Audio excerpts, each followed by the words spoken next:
Kami dari Universitas Teknologi Yogyakarta ingin melakukan sebuah penelitian tentang bagaimana sudut pandang dari mahasiswa yang ada di Yogyakarta perihal pergaulan bebas. Dan kebetulan kami sudah menghadirkan seorang mahasiswa juga yang ada di Yogyakarta.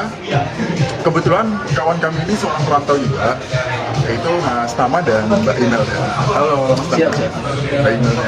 Oke, sebelumnya seperti yang kita tahu, Mbak Imelda dan Mas Tama kan dari anak perantauan. Jadi ada perbedaan tentang pergaulan di daerah masing-masing dan di perantauan.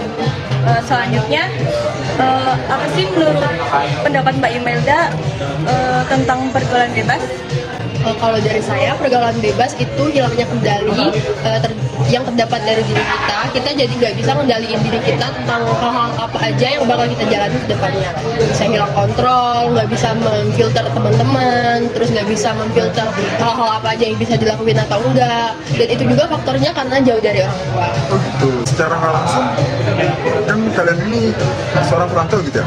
Benar. Otomatis kan adalah hal yang membedakan pergaulan di tempat kalian dan juga pergaulan di sini.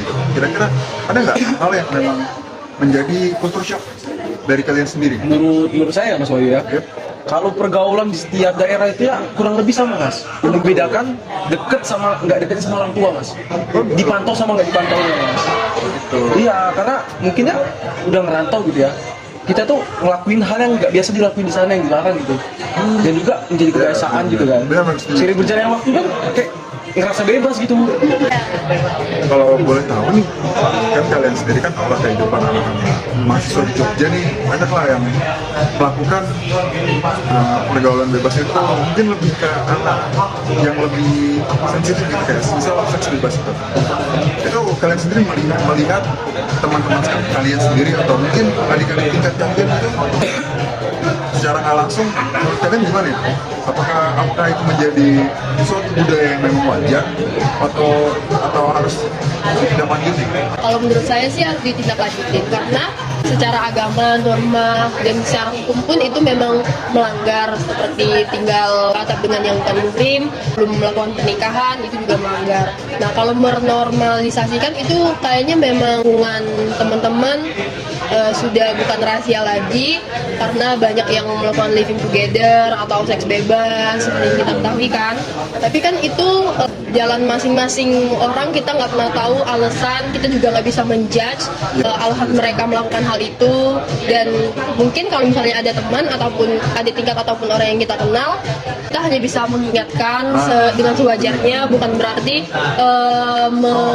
menggurui atau mengata-ngatai yang melakukan kesalahan itu. Tapi lagi-lagi sebagai reminder kepada kita untuk menjaga pergaulan, menjaga pesan dari orang tua, walaupun kita jauh dari orang tua, itu bukan menjadikan alasan untuk melakukan hal-hal yang memang dilarang. Terus aku juga ingin tahu nih, mungkin ada saran atau sedikit yang ingin disampaikan gitu untuk teman-teman juga yang mungkin melakukan itu dari sudut pandang kalian.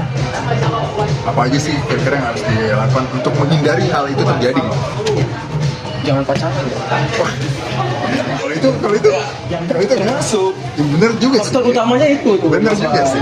Bener juga sih. Tapi kalau menurutku tergantung prinsip ya, karena nggak semua orang pacaran melakukan seks bebas. Masih banyak kok orang yang melakukan hubungan yang sehat. Bener sih, aku Ya, setuju sih. jadi itu kembali lagi ke pendirian dan prinsip kita masing-masing. Jangan karena teman-teman atau lingkungan yang di sekitar kita melakukan hal jelek, kita harus mengikuti hal tersebut. Ya. Karena Selanjutnya menurut Mbak Imelda, apa sih yang menjadi penyebab seorang perantau itu melakukan pergaulan bebas? Yang paling utama kembali lagi mungkin jauhnya dari orang tua. Kedua, tidak bisa mengontrol diri. Ketika teman-teman kita kayak bebas kesana kesini, kita timbul rasa ingin ikut-ikutan.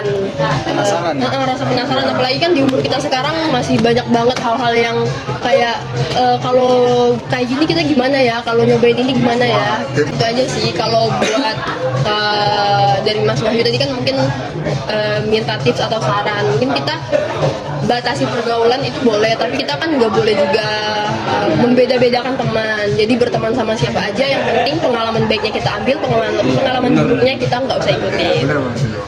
Ya. untuk sesi kali ini kira-kira dari narasumber kita sudah cukup banyak menjelaskan apa itu tentang hal-hal yang patut dihindari dan dari sudut pandang mereka juga. Kebetulan untuk saat ini sampai situ aja yang kita sampaikan, dan kita ucapkan terima kasih juga buat teman-teman dan buat Mbak Imelda. Ya, lebih daripada itu, terima kasih.